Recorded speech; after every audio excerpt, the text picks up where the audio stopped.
Welcome to the Encouragement for Work podcast with your host, Mark Griffin, founder and owner of In His Name HR. Each week, Mark interviews nationally known thought leaders from corporate America, higher education, churches, and ministries. His goal is to bring you great ideas that help engage your employees, shift your culture toward higher performance, and increase employee loyalty at the organization you lead. Each episode features an idea or process that's made a tremendous impact on employees and employers alike. Now sit back, relax, and listen in as he delivers encouragement today through this episode's special guest. Hello and welcome. Today I'd like to welcome our guest, Stephanie Taub. Stephanie is Senior Counsel with First Liberty Institute, focusing on restoring religious liberty in the marketplace. At First Liberty, she advocates for the rights of employees and business leaders of faith to work with integrity consistent with their religious convictions. Stephanie has authored pieces published by National Review and the Federalist Society, and she's appeared on Fox News, at Texas Review of Law and Politics, published her articles on federal employment law protections for faith-based employers. The article elaborates on the statutory rights of religious institutions to cultivate communities of faith. Stephanie, welcome. We are grateful to have you speak to our audience. Stephanie, would you please tell our listeners a little bit more about yourself? Thank you, Mark, for having me on. I really appreciate it and glad to be speaking to you and all of your listeners. So I have been fortunate, I'm honored to be a part of First Liberty Institute. We are a nationwide nonprofit law firm dedicated to protecting religious liberty for all Americans. And my focus in particular is on religious liberty in the marketplace. It is an important area of law these days. There are a lot of very important questions. And so I'm glad to be talking with you about some of these issues that could come up when we're talking about either religious nonprofits or when you're talking about business leaders of faith in the for-profit world.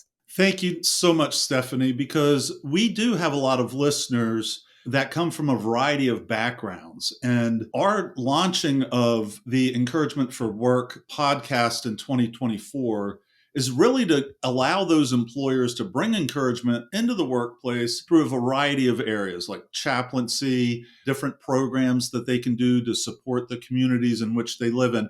But today, before we get into that, as you talk about our topic of navigating religious freedom in the workplace, let's start out by talking about the classifications of employers, because this is going to be really important as we launch this podcast series, that our listeners understand the different categories. So the way that I understand it is there's two separate, one being religious exempt employers like ministries, churches, and then secular for-profit businesses. Could you help our listeners navigate what the difference is between those two types of classifications of organizations? Absolutely. And that's a good general framework for how to think about these sorts of issues because different rules do apply to different organizations. And so the first kind of organization is your faith-based nonprofits. So this would be a church, a synagogue, Christian schools, religious charities.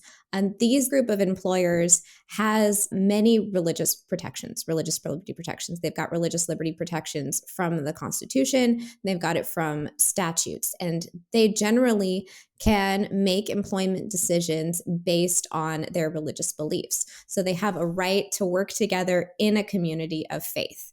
But when you're talking about for-profit organizations, there are different rules apply, and you still have religious freedom rights, but they just work differently in the different contexts. That's a great way to explain it. And for our listeners, what I want to talk about is building confident leaders, because I meet with a lot of clients, with a lot of organizations that are working for the religious exempt employers, and they're actually walking in fear, which I don't think they need to be walking in fear because we have religious freedom and they have protections. So do you have any advice for these religious exempt employers as they navigate moving forward, how to protect themselves, or just to give them some encouragement?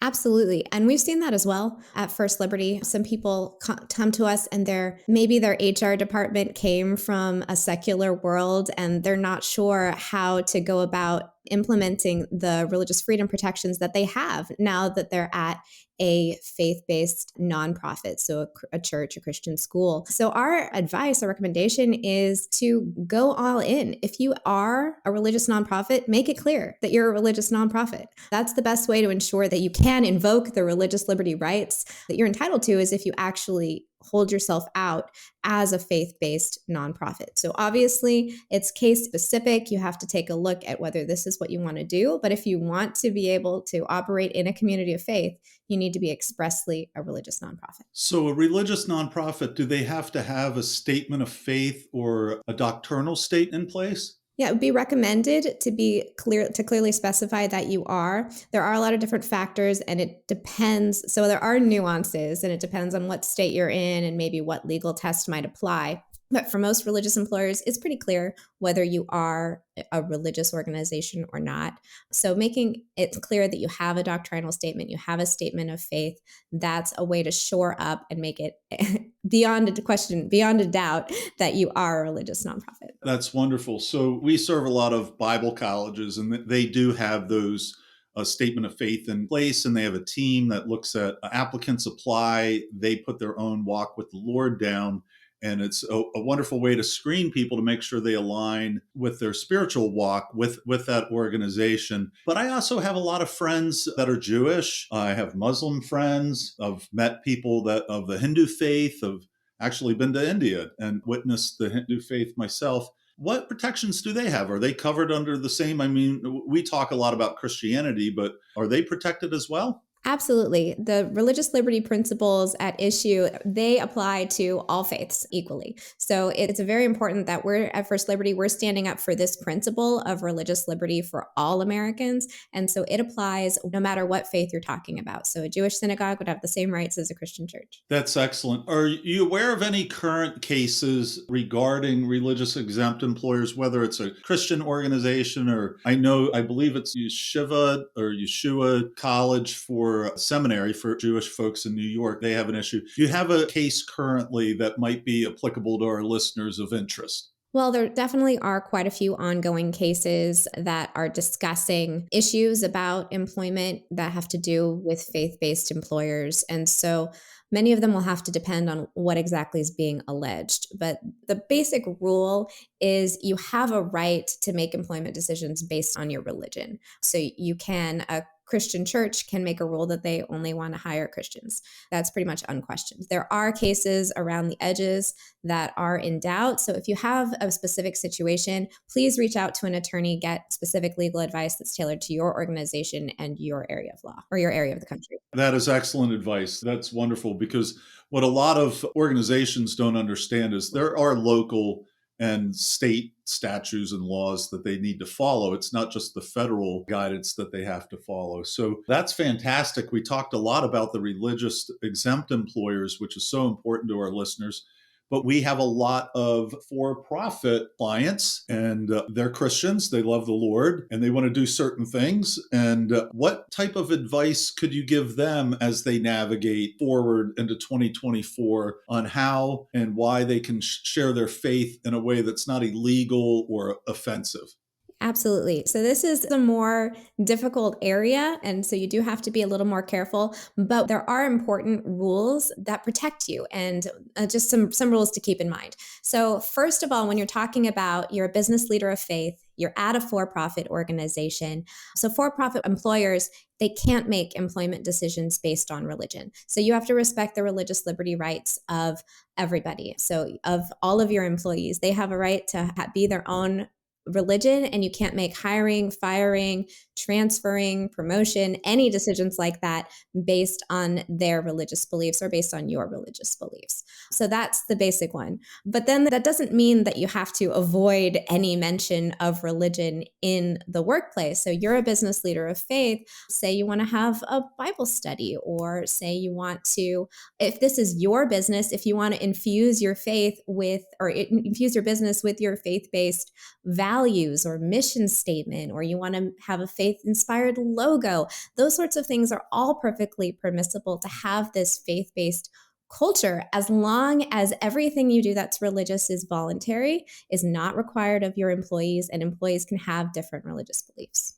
Which, of course, nobody wants to force their beliefs on anyone else. And a lot of times employers are accused of that. But I know a lot of employers that they're not trying to force a belief. And you're right, you can't make somebody to believe something, nor would we want them to believe it.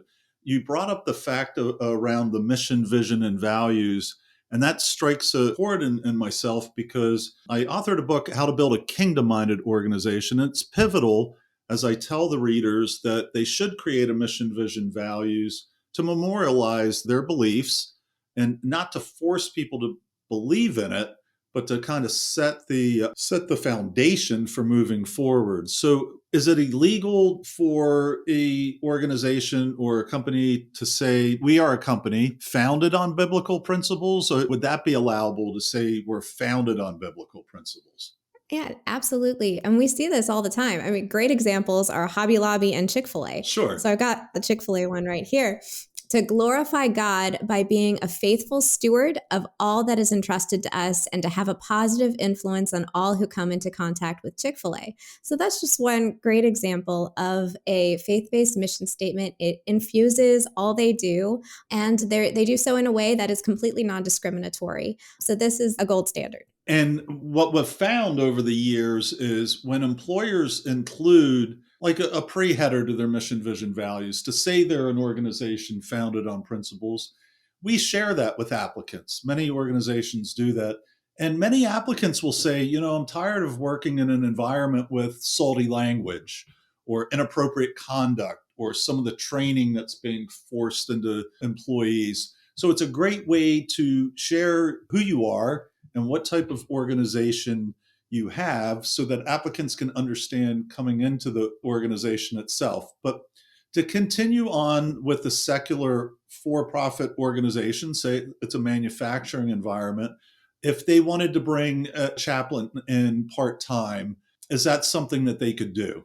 Absolutely. So, this is one way that many business leaders of faith want to help their employees, want to serve their spiritual needs and treat them like a family. So, we've seen employers provide optional chaplains through organizations like Marketplace Chaplains, provide other sorts of counseling resources for their employees. This is just one of the many ways that employers can provide optional benefits for their employees to really help them. So it's a way. So again, the key being optional, voluntary, not mandatory. If it's provided as a resource, it's perfectly fine to do. So employers should feel empowered to provide these sorts of helpful resources for their employees. That is excellent. Have you ever worked in a situation where the employer was trying to do Bible studies? And I realize it's optional or voluntary, and those are great sound bites for our listeners to have to give them to be courageous moving forward in 2024. But what's been your experience around Bible studies with employers? Do you have any experience in that area? Yeah, so there's a movement for employee resource groups of all different kinds and sorts of. So a lot of times Bible studies, voluntary Bible studies can fall within these employee resource groups or affinity groups that are in different sorts of companies. So this is one way that you can kind of bring your whole self to work. So employees can meet for a variety of different reasons at different companies, and allowing them to meet for Bible studies or even having your own Bible study. It's perfectly lawful as long as it's voluntary, and you have to make sure that they're not used as a factor in any sort of employment decision. So if you're attending these sorts, and you have a Bible study, and attendance is not going to be a factor in who's promoted and who's not promoted. That should go without saying, but might as well just say it. And it should, because as Christians in the marketplace, we need to shine the light of Christ with everybody we meet. And I know of a circumstance many years ago as a company was growing. It started with a lot of Christians owning the business. And as they grew, they got a little nervous. Hey, we got to open this up and we got to bring some people into the organization. There was some resistance. The employee came in, was hired, found the Lord within 6 months, went to seminary, and is in India right now pastoring. So you never know what God has planned for your employees. So the best thing that you can do is say, hey, we're a great work environment. We're moral, and we try to focus on the word of God. Another situation that's just come up with us is organizations that are looking for volunteers to staff their ministry in the community. And I think it's a wonderful partnership that a Christian-owned for-profit business that wants to volunteer, maybe in the schools in the area. There's a wonderful organization called Bible to School, where in the state of Pennsylvania, they're able to bring the word of God to kids in the school. Is that something that you've worked on, or that you may have some advice for our listeners on? Yeah, so this would fall under something similar to charitable giving. So companies often use their charitable giving or volunteering to further values that the company believes in, whether they're secular or religious.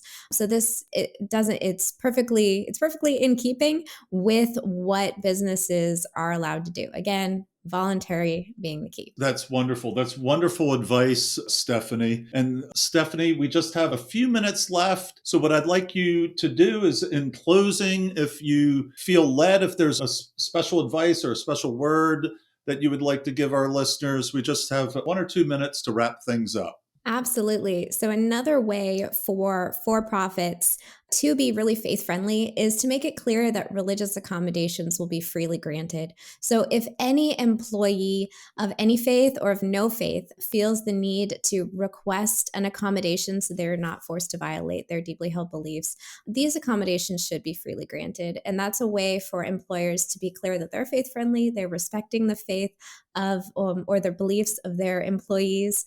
And so this First Liberty recently ran a unanimous Supreme Court decision on this very issue about religious accommodations in the workplace. So that's a very important resource for your employers out there. Stephanie, congratulations on that win too. That's incredible.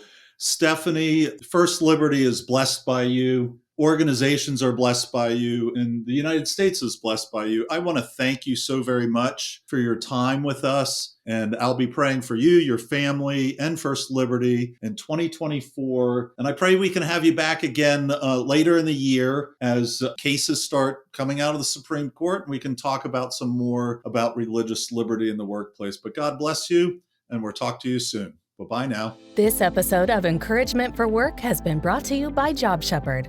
Post-COVID-19 recruitment has been unquestionably hard for employers, with many struggling to find quality employees in the aftermath. Religious exempt employers have had an especially difficult time. Welcome to Job Shepherd, a platform that will change all of this for you. Job Shepherd was created to meet the demand by Christian employers, including ministries, camps, churches, colleges, and Christian for-profit companies in their search for qualified job candidates. Now, for a limited time only, employers post a job for free. Job seekers, come join us. You are always free. Learn more at www.jobshepherd.com.